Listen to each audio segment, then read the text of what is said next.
right? Or New Jersey, I should say that. Because you called them as your people. Similar accents. Very similar accents, yes. Okay. Right, Joel?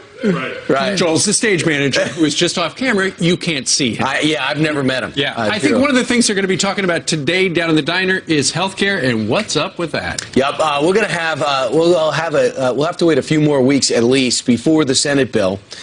We'll vote to repeal and replace Obamacare before we find out if we can get something going forward. That's right. President Trump is now asking the leaders to get it done over the next few weeks to get better health care to the American people. Wait, over the next couple of weeks.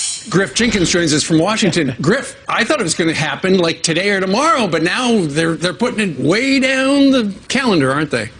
They are. Hey, Steve, Ainsley, and Brian, good morning. The goal was to vote on the health care bill before the 4th of July recess, but no deal was in sight, and they're back to the drawing board. Senate Majority Leader Mitch McConnell delaying the vote after it became clear that it stood no chance of passing. Into growing resistance from within the ranks, 9 GOP senators now opposing the bill for a variety of reasons, for not going far enough, to Medicaid cuts, and a CBO score that didn't help very much. But after a meeting at the White House between all 52 Republican senators and the president, Mitch McConnell was fairly optimistic. This is a very complicated subject. I remember how challenging it was for the Democrats when they were enacting this back in 2009 and 2010. It's a big, complicated subject. We've got a lot of discussions going on, and we're still optimistic we're going to get there.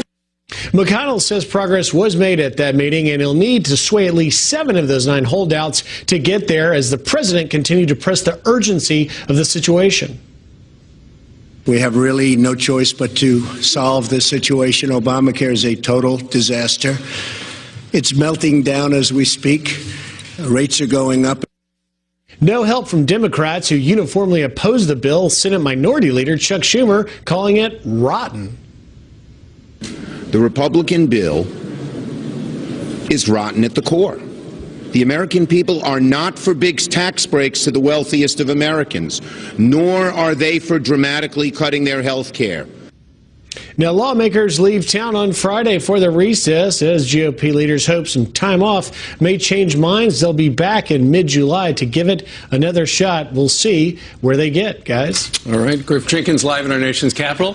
Thank you very much. You look at what happened yesterday on Capitol Hill, the Republican leadership looks terrible.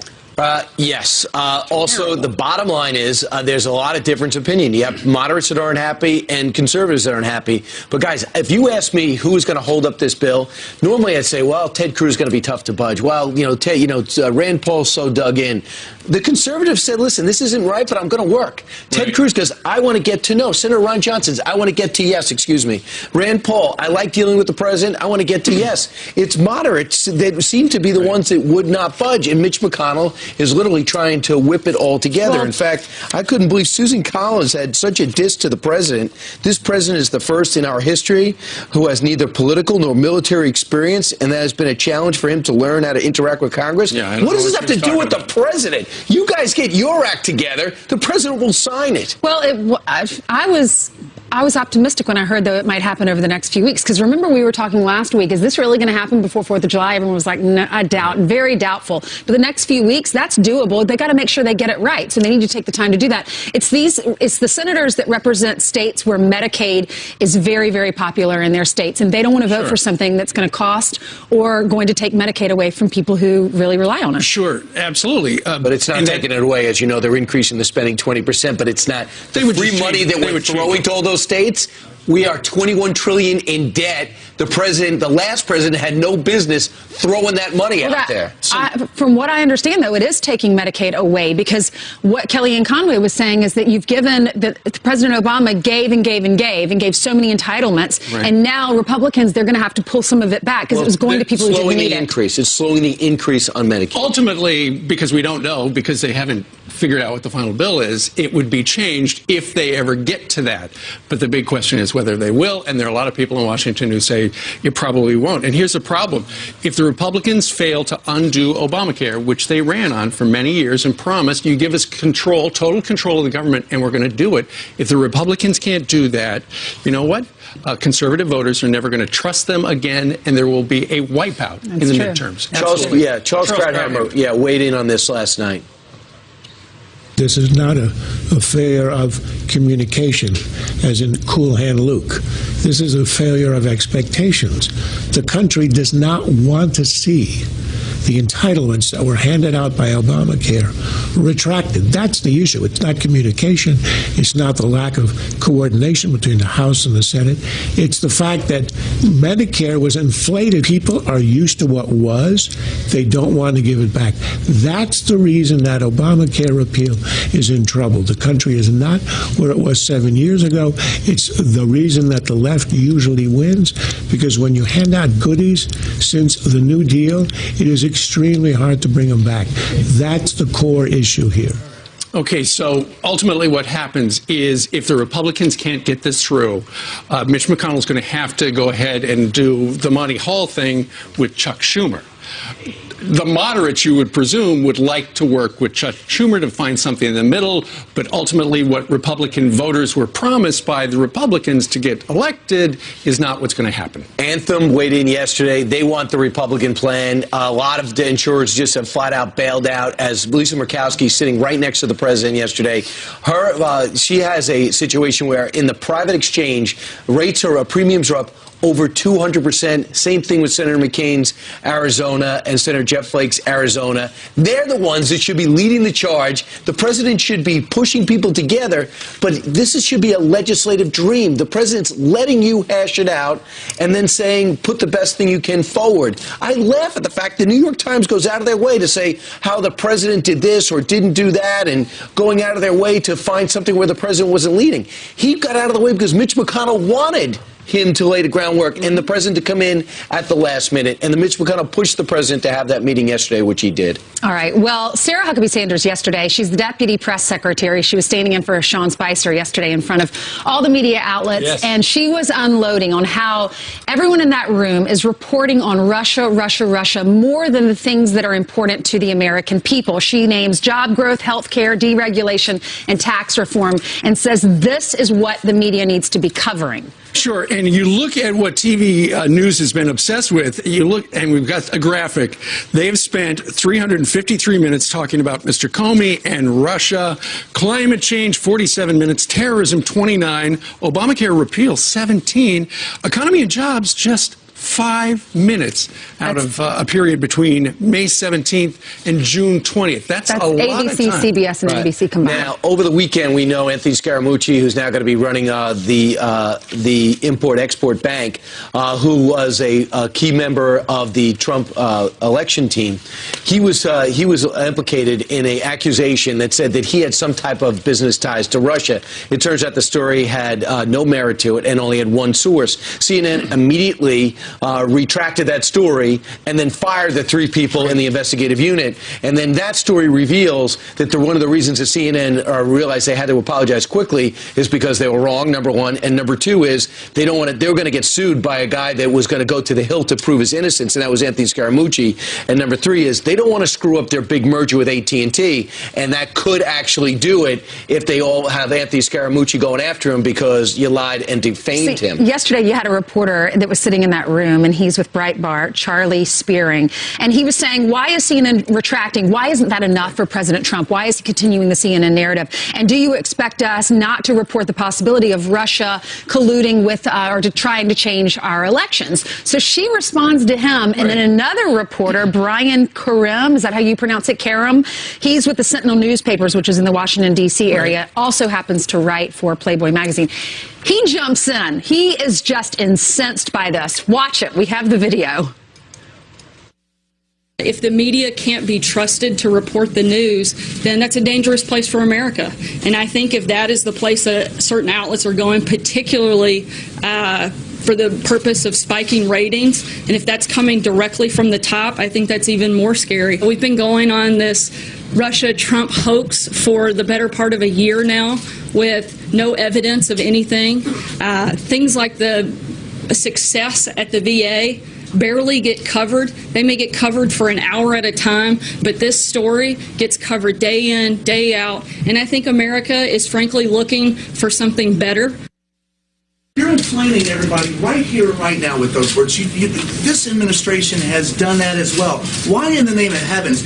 Any one of us, right, are replaceable, and any one of us, if we don't get it right, the audience has the opportunity to turn the channel or not read us. I think you have been elected to serve for 4 years at least. There's no option other than that. We're here to ask you questions. I disagree completely. First of all, I think if anything has been inflamed, it's the dishonesty that often takes place by the news media. And I think it is outrageous for you to accuse me of inflaming a story when I was simply trying to respond to his question. I don't even understand his point. She's saying that you got to be accurate because you make everybody look bad, and he's mad that she pointed it out. We're going to be covering that all morning long. All right. Meanwhile, how would President Ronald Reagan pass health care? More with Tammy Bruce, and look back at what the Gipper said once upon a time.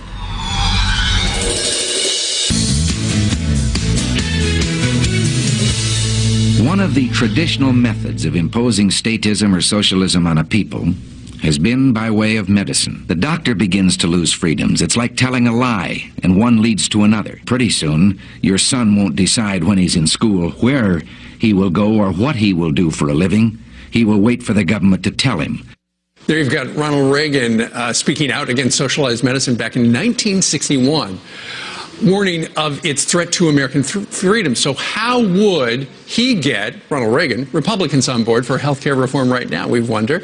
We've called in Fox News contributor and radio talk show host Tammy Bruce. All right, so that was a little audio clip from then private citizen Ronald Reagan. Right, still an actor. Something called Operation Coffee Cup. Yes, this was actually an album, a vinyl record. You remember those, of course. Sure. We still love them.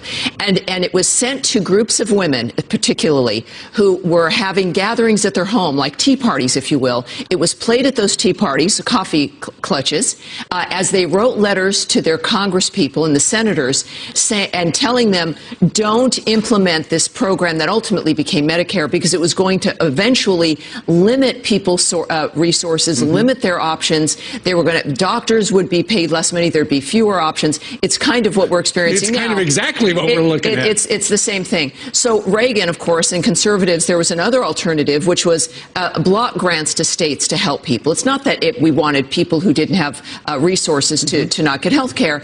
It was about the method. And Reagan's concern and our concern now, of course, is also that the moment you take a step, and the liberals at the time argued this, that the moment we get our foot in the door, it will cascade into socialized medicine. And the problem, as we now see with Obamacare and around the world, is that there is less money for doctors, there are fewer doctors, you wait forever for an appointment, the care is not as good, there's less innovation. So, of course, we recognized that over 50 years ago, and it's happening now. Reagan as president, though, so even as a private citizen, he was involved. He was right. And Reagan as president, I think that in this kind of a dynamic, he was excellent at getting legislators to do what he needed them to do.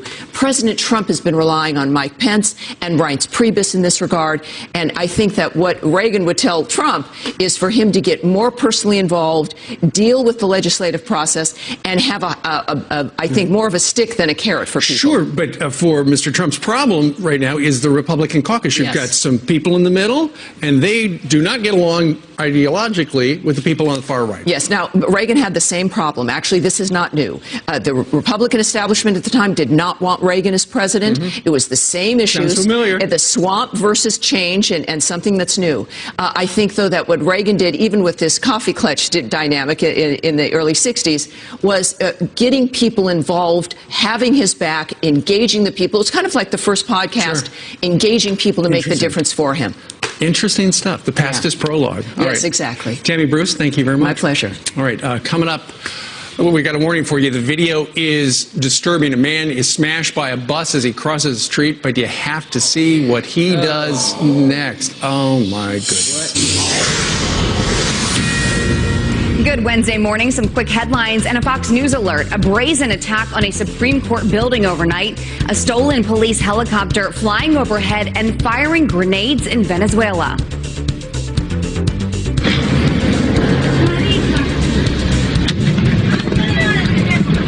The nation's president calling it a terror attack. Government officials say a rogue police officer was flying the chopper. Violent anti-government protests have been raging for months in the socialist country, leading to dozens of deaths.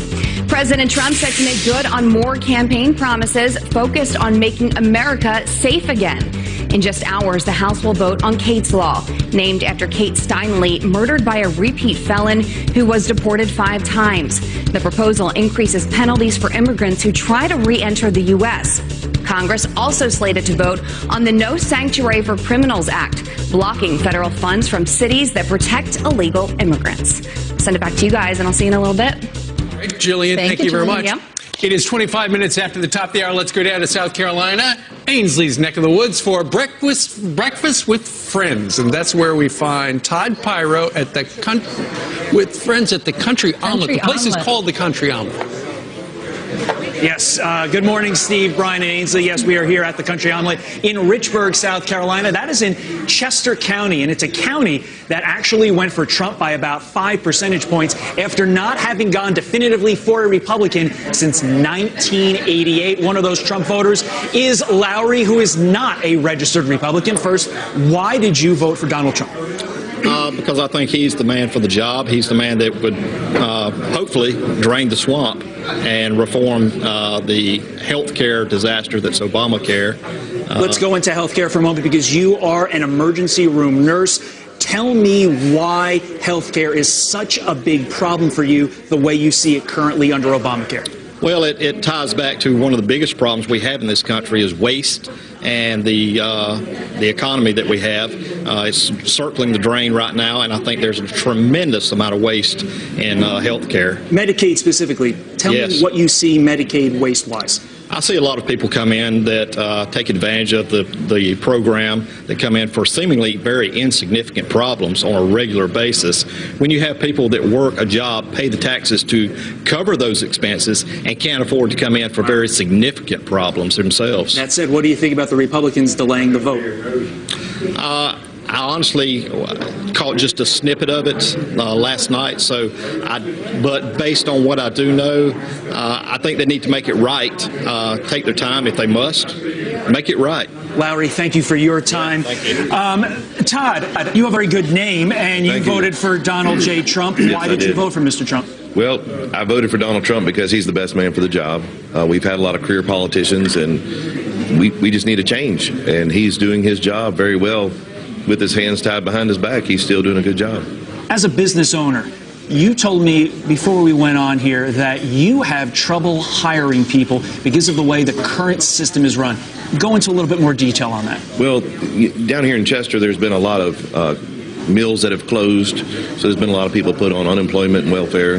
And so when we're trying to hire people and offer them a $10 an hour job, people can make more money sitting at home on the couch drawing a check.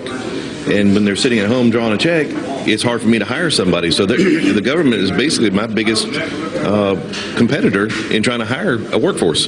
What do you want to see Donald Trump do to change that? Well, if he would give some tax credits to the small businesses so we can pay more money to our employees, and maybe do drug testing for people to get a welfare check. You have to do drug testing to get a job, so do drug testing to get a welfare check. If you don't pass your drug test, you don't get a check. That sounds like a Mick Mulvaney plan. Ironically, this is his former district. Todd, thank you for your time. Welcome. I'm going to go over to Erin. Erin, you voted for Donald Trump. Why? I certainly did. Donald Trump, he brought a different enthusiasm, especially to the Republican Party. He doesn't always speak and say the right thing, of course, or the right wording, but it all comes from a good place. He speaks just like we do, and I think that's what resonated within the entire country. You are a stay-at-home mom. I am. The most important job there is. I am the product of a stay-at-home mom. I love my mom to death. Talk to me about the issues that you're concerned about, specifically this lack of civility you see in society. Yes. College campuses are completely out of control. I hear all the time that Republicans need to be more diverse, or the country needs to be more diverse, and I think that diversity needs to start on our college campuses. Because right now, the only intolerant thing that we face on college campuses campuses are conservative views. Those are not tolerated, and I think that's our generation. That's the next generation coming into the workforce, and I think that there needs to be a lot more diversity starting at our college campuses, faculty and students. Erin, thank you for your time. You. We've got a lot more to come here in Richburg, South Carolina, but for now, we'll send it on back to New York City. Oh, Great tell them points of all view. hello. Absolutely. It's a great state. All right, Todd, thank you very much. Well, still ahead, President Trump isn't the only one fighting fake news. What Sarah Palin just did that's making headlines this morning. Plus, more of my exclusive interview with Speaker Paul Ryan. He took me where few have ever gone before. In fact, no one has gone and asked a question. A Republican leadership meeting. You'll find out what I said and what they said. America's most dangerous enemies, Brett Velikovich. Good morning to you. Good morning, Brett. Brett, we never see this side of it. We hear about a kill, a strike, and that's it. We don't know about what went into it. What did you experience over the last few years as this drone technology developed? Because first there wasn't even a Hellfire missile on these drones. Absolutely. I mean, I've really seen drone technology move, significantly just over the last few years, and that's because of how it's saving lives, it's protecting Americans overseas, and we're really utilizing it in a way that helps go after America's enemies. And that was part of my role in that, was basically utilizing some of the most sophisticated tech within the U.S. government's arsenal to hunt down and pinpoint these terrorists in different locations. We're using some of the most sophisticated technology right now to watch what's going on in Syria. Obviously, we've got drones, we've got eyes in the sky trying to keep an eye on what is happening. What sort of advice would you give right now on how we should proceed? Well, I think we definitely have to draw the line with Syria, especially with all the recent news about the chemical attacks. We've got to be more aggressive. We've got to really ensure that we're not letting them push us around, and especially when innocent lives are being lost over there, we've got to do something. I mean, that's what America does best. You saw the pictures of the children that were killed in the last chemical attack. How should President Trump respond, though, specifically, if it happens again? Well, it's devastating. I mean, he has some of the best leaders around him to make those decisions and make those calls. Folks that are tried and true Americans and know what they're doing. And I think we've got great leaders in our government that can make that decision for us. Let's talk about you. Let's talk about the group that came together to use drone technology to take out the worst of the worst in this new age of warfare. Who are these people? Roughly, where are you located? So, we had to be as mobile as the terrorists were. The terrorists aren't taking the weekends off, right? So we had to essentially move with them and go after them wherever they were. And so, the organization that I worked for was made up of some of the best minds in the business of war. I was surrounded by some of the most brilliant people that were, nonstop going after these guys day after day after day and keeping the pressure up. And so it was an incredible experience. And it's right. You weren't the guy who pulled the trigger. You're the guy who did the analysis to try to figure out who the targets were. Right. And over a period of time, and you told us during the commercial, you would watch them for a period of time, sometimes weeks. You kind of got to know the terrorists. Absolutely. I mean, some guys we would watch for months at a time. Other guys we would only watch one day. It really depended on what we wanted to do. Typically terrorists are worth more to us alive than they are dead, right? So we want to get vital information for them to help unravel networks like ISIS, help find other leaders. And we were going after the worst of the worst. These guys weren't people that stole a pack of cigarettes from the grocery store. I mean, these were people who killed tens of thousands of innocents. How many did you kill or capture? Well, I mean, There's no capture. Well, what I think is going to surprise a lot of people about this book is that most of the time we actually do capture, and that's because we need to get information out of these guys. But one of the things that I think people never really ask, they always ask about how many kills do you have, how many innocents got lost, but they never ask how many lives did we save, and that's what the Americans. You can't even put a number on that, though. Right? Well, you can't quantify it. You can't quantify it because you know that this individual drove a bomb into a marketplace and he killed all these innocent people, but you don't know what he's going to do the next week. And those are the people we were hunting. Those are the people that are coming for us. Well, there are millions of Americans. You might have prevented another 9/11. We hope so. I mean, all we can do is just do our best and do what America, asked us to do out there and what our government leaders asked us to do and hope that it saves lives. Pick up this book. It's going to be a movie?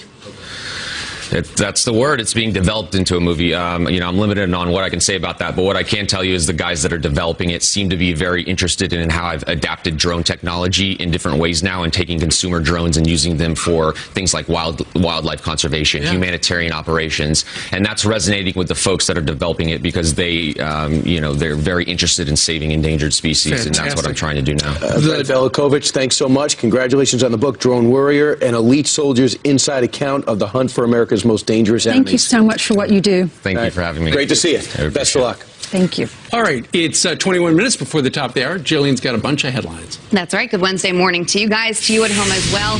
We begin with this. The 25-year-old former NSA contractor accused of leaking our nation's top secrets to the press was in court again. The trial for Reality Winner, that's her name, has been set for October. She was denied bail earlier this month after prosecutors say they found handwritten notes about plans to join the Taliban and burn down the White House. She has pleaded not guilty. Well, a man fed up with Republicans is behind bars after threatening to murder a Florida lawmaker. Steve St. Felix seen smiling in this mugshot, writing on Facebook, quote, "I'll kill your expletive. You better not show up to the next REC meeting." Investigators say he meant no harm and was off his medication. This comes weeks after the shooting attack on GOP lawmakers at baseball practice that left House Majority Whip Steve Scalise seriously hurt. Sarah Palin fighting back, suing the New York Times for defamation. The former GOP vice presidential candidate claims a recent editorial falsely portrayed her as responsible for encouraging the 2011 shooting of Democratic Representative Gabby Giffords. Palin is seeking more than $75,000 in damages. Despite running a correction to the report, the Times claims no such link existed. And a man is really lucky to be alive after being hit by a speeding bus. Now, we do want to warn you, you may find this video disturbing. The man struck from behind and flung nearly 20 feet down a street in England. Seconds after the crash, he is seen standing up on his own and walking away. His wife telling the Telegraph he's suffering, he's in a lot of pain, he shouldn't be here. No arrest has been made. But you look at video like that and you realize sometimes, you know, people are so lucky to be able to walk away from situations like that. I mean, unbelievable. He was hit. Yep. Unbelievable. I'm In glad he's pain, okay. but all right. Thanks, Jillian. Yeah, thank you. Meanwhile, up next, more of our exclusive interview with Speaker Paul Ryan. He took us where almost no one has gone before, into a leadership meeting, and for the first time... All right, 17 minutes before the top of the hour. 48 hours ago, we had a chance to sit down with Speaker of the House, Paul Ryan. And today, we're giving you a little bit of his behind the scenes, what life is like for the Speaker, including going somewhere where no one's gone before. Even 60 Minutes was not able to bring their microphones here. With the mics up, we walked from the Speaker's office right into a leadership meeting on the precipice of the big health care vote that we know didn't happen. Listen. Come on. Where is he? How's everybody doing? Good. You guys know Brian, right? Good to see you. How are you? Good. How are you? You're pretty blue today, aren't you? Yeah. Is that a problem? No, it looks good. Partial to red. I know. I heard about that. Brian's joining us at the front end of this meeting here. So my big question to you guys, obviously the big difference is